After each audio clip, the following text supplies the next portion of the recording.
அனைவருக்கும் வல்ல சண்முகத்தின் அன்பு வணக்கம். இந்த புதல்வரை பெறுதல் என்ற அதிகாரத்தில் வள்ளுவர் ரொம்ப ரொம்ப ரொம்ப அற்புதமாக தன்னுடைய அந்த திறமையெல்லாம் காட்டியிருப்பார். இப்போ பாருங்க, முதல்ல தந்தையை எடுத்துக்குவோம். தந்தையினுடைய சிறப்பு எப்படி இருக்குன்னு பார்த்தீங்கன்னா, தந்தை மகர் காட்டும் நன்றி அவையத்து முந்தி இருப்ப செயல். இப்போ பையன் பிறந்துட்டான், அவனை என்ன செய்யறது? அவையத்து முந்தி இருப்ப செயல்.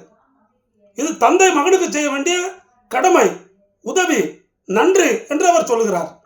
பிள்ளை பத்துட்டா போருமா, எப்படி வேணா இருந்தரலான்னு முடிச்சிட முடியாதுல்ல. அவனை நல்ல முறையில் வளர்க்கணும்.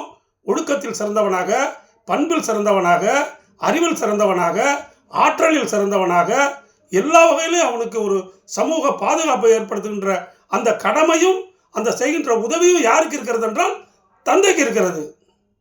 தந்தை மகர் காட்டும் நன்றி என்று சொல்கிறார். அதை குழந்தை பிறந்துருச்சு, அதுக்கு எதுவும் தெரியாது. அதை பிராட்டப் நீங்கள் பண்ணணும் அந்த அளவுக்கு.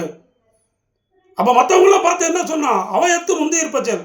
எவ்வளோ டாப்பில் இருக்காருப்பா அந்த பையன், இந்த அளவுக்கு அவங்க தகப்பம் பண்ணியிருக்கார் அப்படின்னு சொல்லக்கூடிய அளவிற்கு அந்த அவனுக்கு எல்லா வகையிலும் பண்பில், ஒழுக்கத்தில், நடவடிக்கைகளில், சான்றாண்மையில் எல்லாவற்றிலும் சிறப்பாக இருக்கக்கூடிய அந்த ஒரு செயலை மகனை பெற்ற தந்தை என்ன செய்ய வேண்டும் என்றால் அந்த காரியத்தை செய்ய வேண்டும். இங்கே மகன் என்ற கொடுத்தால் கூட மகளையும் எடுத்துக்கொள்ள வேண்டியதுதான்.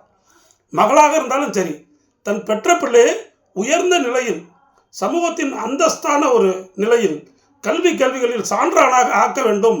அப்படி செய்வதுதான் தந்தை மகற்கு ஆற்றும் நன்றி. அபயத்தில் முந்தி இருப்ப செயலங்க, நல்ல முந்தி இருக்கிறான் என் பொண்ணு, என் பையன் அப்படின்னு சொல்கிறது தான் பெருமை தான் தந்தைக்கு. என்ன பாருங்க, என்ன அவர் சும்மா அந்த சிச்சுவேஷனை கிரியேட் பண்ணி அந்த திருக்குறளை கொடுக்குறாரு பாருங்க. இது மாதிரி உலகத்தில் எங்கேயும் பார்க்க முடியாது. ரசித்து அனுபவிங்க. நாளை பார்ப்போம்.